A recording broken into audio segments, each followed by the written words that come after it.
नमस्कार दोस्तों, स्वागत है आपका डायनेमिक डीके में। मैं Dinesh Kumar decays daily dose of current affairs के तहत आज आपसे बात करूंगा 26 अप्रैल 2020 की इंपॉर्टेंट न्यूज़ के बारे में। चलिए शुरू करते हैं।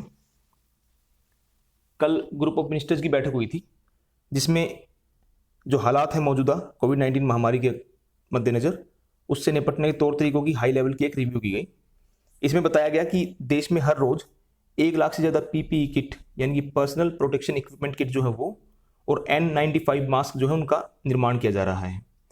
देश में करीब 92,000 एनजीओ जो हैं वो, सेल्फ हेल्प ग्रुप जो हैं वो और साथ में जो सिविल सोसाइटी ऑर्गेनाइजेशन हैं वो प्रवासी मजदूरों को भोजन उपलब्ध करा रहे हैं।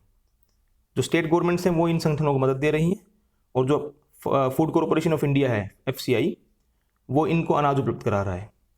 नेशनल लेवल पर जो हेल्थ वर्कर्स हैं वो डॉक्टर, नेशनल कैडेट कोर यानी कि NCC और बाकी जो संबद्ध लोग हैं उनका डाटाबेस तैयार किया गया है और अभी तक इसमें 1,24,00,000 लोगों का ब्यौरा उपलब्ध है। इन लोगों को कोविड योद्धा के तौर पर ट्रेन किया जा रहा है और इसमें से 10 लाख लोग अब तक ट्रेनिंग ले चुके हैं। हमने ये वाली न्यूज़ पहले भी कवर की थी कि गवर्नमेंट ने एक डाटाबेस तैयार किया है जहाँ पर वे लोग अपना नाम दर्ज करा सकते हैं जिनको सरकार की मदद करनी है कोविड-19 से निपटने में। बढ़ते आगे, बात करते हैं कोविड-19 पर अपडेट की। देश में इन्फेक्टेड लोगों की संख्या बढ़कर 24,942 हो चुकी है। 5,210 लोग इससे अब तक ठीक हुए हैं जबकि 779 लोगों की इससे अब तक डेथ हो चुकी है। ICMR से अपडेट की बात कर लेते हैं। अब तक देश के विभिन्न गवर्नमेंट और जो प्राइवेट जो टेस्ट सेंटर हैं उसमें लगभग 5,90,000 लोगों की जांच की गई है। अभी तक 272 गवर्नमेंट लैब्स और 87 प्राइवेट लैब्स जो हैं वो कोविड-19 की जांच कर रही हैं। मिनिस्ट्री ऑफ हेल्थ से अपडेट की बात करते हैं। एक महीने पहले जब 25 मार्च को भारत में लॉकडाउन शुरू किया गया था उस समय कोरोना से 43 मरीज ठीक हुए थे। ये 606 मरीजों का 7% था जबकि एक महीना पूरा होने पर यह आंकड़ा 20.66% तक पहुंच गया है। तो हमारे यहाँ पर जो मरीज ठीक हो रहे हैं उसकी रेट बढ़कर 7% से 20.66% हो गई है। अपने 3 स्टेट्स हैं अरुणाचल प्रदेश, गोवा और मणिपुर, उसमें कोई भी मरीज कोविड-19 का नहीं है। उसके अलावा देश में कोविड-19 से जो मरने वालों की जो रेट है वो है 3.1%, जबकि ठीक होने की दर है 20%। तो ये दिखाता है कि हमारे यहाँ पर जो लोग इन्फेक्ट हो रहे हैं यानी कि जो मर रहे हैं वो और जो ठीक हो रहे हैं उसमें काफ़ी वेरिएशन है और हमारी हालत इस मामले में बाकी कई देशों से बेहतर है। बढ़ते आगे, देश में लोगों को बड़ी राहत देते हुए सरकार ने कल जो एसेंशियल गुड्स हैं उनके अलावा बाकी चीज़ों की दुकानों को खोलने की परमिशन दी है। शहरी क्षेत्रों की सभी जो स्टैंड अलोन शॉप्स हैं वो, नेबरहुड शॉप्स हैं उनको और जो रेजिडेंशियल कॉम्प्लेक्सेज में जो दुकानें हैं उनको खोलने की परमिशन दी गई। बाजार परिसरों और जो शॉपिंग मॉल है उनकी दुकानों को खोलने की परमिशन नहीं दी गई है। जो ई-कॉमर्स कंपनियां हैं उनको केवल एसेंशियल गुड्स को सप्लाई करने की यानी बिक्री करने की अनुमति है, बाकी चीज़ों को वो सप्लाई नहीं कर सकती।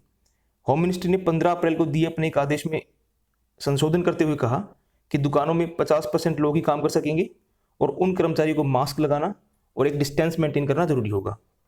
गवर्नमेंट ने यह भी क्लियर किया कि जितने भी रेस्टोरेंट हैं वो, सैलून और जो बार्बर शॉप होती है, नाई की दुकानें, वो बंद रहेंगी।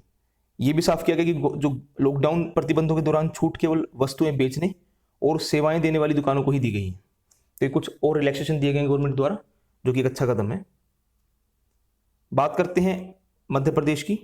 मध्य प्रदेश के चीफ मिनिस्टर शिवराज सिंह चौहान ने कल जीवन शक्ति योजना का शुभारंभ किया। इस योजना के अंतर्गत जो शहरी क्षेत्र में महिलाएं हैं वो घर बैठकर मास्क बनाकर कमाई कर सकती हैं। इसके लिए सरकार उनको पर मास्क 11 रुपये का भुगतान करेगी। तो गवर्नमेंट ने अच्छा कदम उठाया कि जिसके चलते लोगों को रोजगार भी मिलेगा और जो मास्क की डिमांड हमारे यहाँ पर है उसको भी पूरा करने में मदद मिलेगी। सरकार ने इंडस्ट्रियल डिस्प्यूट एक्ट जो है हमारा 1947 का, उसके प्रोविजंस के तहत बैंकिंग जो सेक्टर है उसको 21 अक्टूबर तक 6 महीने के लिए पब्लिक यूटिलिटी सर्विस घोषित किया है। इसका इम्पैक्ट क्या होगा?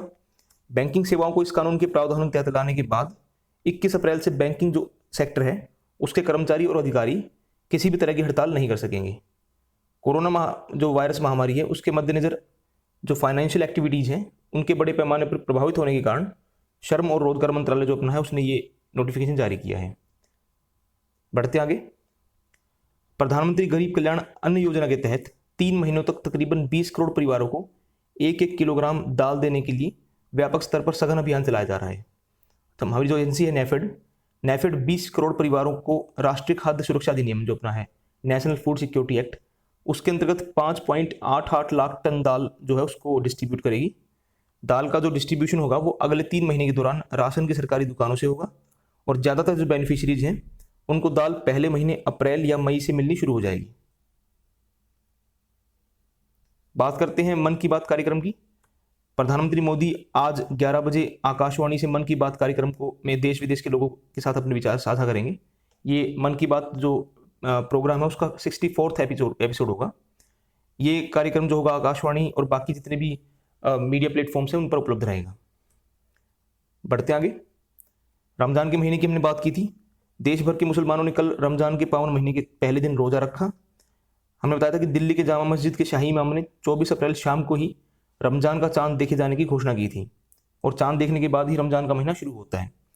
श्रद्धालुओं ने कोविड-19 के दौरान नेशन वाइड लॉकडाउन के चलते अपने घरों में ही नमाज अदा करी। रमजान इस्लामी कैलेंडर का 9वां महीना होता है और इसके ख़त्म होने के बाद ईद उल फितर जो होती है वो मनाई जाती है। तो ये अच्छी बात है कि लोग सोशल डिस्टेंसिंग का पालन कर रहे हैं और अपने घरों में रहकर ही नमाज अदा कर रहे हैं। बात करते हैं कोविड-19 पर जो एक ट्रीटमेंट है उसकी ईजाद होने की। कर्नाटक के अंदर कोविड-19 के उपचार के लिए प्लाज्मा थेरेपी के परीक्षण की कार्यक्रम की शुरुआत हो गई है। इसके अलावा वेंटिलेटर पर रखे गए मरीजों के इलाज के लिए प्लाज्मा थेरेपी का जो ट्रायल होगा वो अगले सप्ताह शुरू होगा। ये कर्नाटका के जो चिकित्सा शिक्षा मंत्री हैं डॉक्टर के सुधाकर और वहाँ के जो हेल्थ मिनिस्टर हैं बी श्रीरामुल्लू, उन्होंने कल बेंगलुरु के विक्टोरिया हॉस्पिटल में इस ट्रायल का उद्घाटन किया। तो उम्मीद है कि आगे चलकर इसके बारे में कोई मेडिसिन बनेगी और कोरोना के इलाज के लिए हम आगे बढ़ पाएंगे। बात करते हैं असम की। असम गवर्नमेंट ने धन्वंतरी नाम से एक योजना शुरू की है जिससे बाजार में ना मिलने वाली जो दवाएं होती हैं वो सीधे रोगियों को घर पर उपलब्ध कराई जा रही हैं। वहाँ के हेल्थ मिनिस्टर हेमंत बिश्व शर्मा ने कहा कि 200 रुपये से जो कम मूल्य की दवाएं होंगी उन्हें रोगियों को फ्री में उपलब्ध कराया जाएगा। तो अच्छा कदम है कि जो लोग अभी दवाइयों की कमी से जूझ रहे हैं उनको वहाँ की गवर्नमेंट घर पर ही दवाइयाँ उपलब्ध करा दे रही है। बात करते हैं आज की लास्ट खबर की। नेपाल की जो गवर्नमेंट है उसने कोविड महामारी के अंतर्गत एहतियाती उपायों के तहत घरेलू और अंतर्राष्ट्रीय जो उड़ानें हैं उस पर जो रोक लगाई थी उन्होंने उसको 15 मई तक बढ़ा दिया है। इससे पहले ये जो रोक लगाई गई थी वो 30 अप्रैल तक लगाई गई थी। नेपाल में अब तक कोविड-19 के 49 मामले सामने आए हैं। इसमें से 12 लोगों उपचार के बाद ठीक हो चुके जबकि 37 लोगों का उपचार चल रहा है। तो वहाँ की गवर्नमेंट ने इस डोमेस्टिक और इंटरनेशनल फ्लाइट्स पर 15 मई तक रोक बढ़ा दी है। बात करते हैं आज स्टैटिक फैक्ट्स की। आज 26 अप्रैल है। 26 अप्रैल 1986 को मानव इतिहास की सबसे बड़ी न्यूक्लियर जो डिजास्टर थी वो हुई थी चेरनोबिल के अंदर। चेरनोबिल आज यूक्रेन में है और इसके रिएक्टर संख्या 4 में एक्सप्लोजन के चलते ये दुर्घटना हुई थी और इसके बाद रेडियो एक्टिव जो मटेरियल होता है उसका रिसाव हुआ और यूरोप के एक बड़े हिस्से पर इसका दुष्प्रभाव आने वाले कई डेकेड्स तक पड़ा। इस रेडियो एक्टिव रिसाव के चलते यूरोप में अगले कई सालों तक कई लोगों की कैंसर से डेथ हुई। तो ये अपने इतिहास की सबसे बड़ी दुर्घटनाओं में से एक माना जाता है। इसके बाद 2011 की जो फुकुशिमा रिएक्टर वाली जो दुर्घटना थी जापान की वो इस कैटेगरी में आती है। बाकी ये चेरनोबिल और फुकुशिमा 2 ऐसी बड़ी दुर्घटनाएं रही हैं जिसने मानव इतिहास को काफ़ी प्रभावित किया है। उसके अलावा आज के ही दिन 1920 में हमारे फेमस जो मैथमेटिशियन है श्रीनिवास रामानुजन, उनकी डेथ हुई थी। उनके जन्मदिन 22 दिसंबर को हम 2012 से भारत में नेशनल मैथमेटिक्स डे के तौर पे मना रहे हैं। तो दोस्तों ये थे आज के static facts. I hope you like the video. If you liked it please hit the like button. If you have not subscribe to my channel please subscribe it and share it with all your friends and don't forget to press the bell icon. Thank you दोस्तों, bye.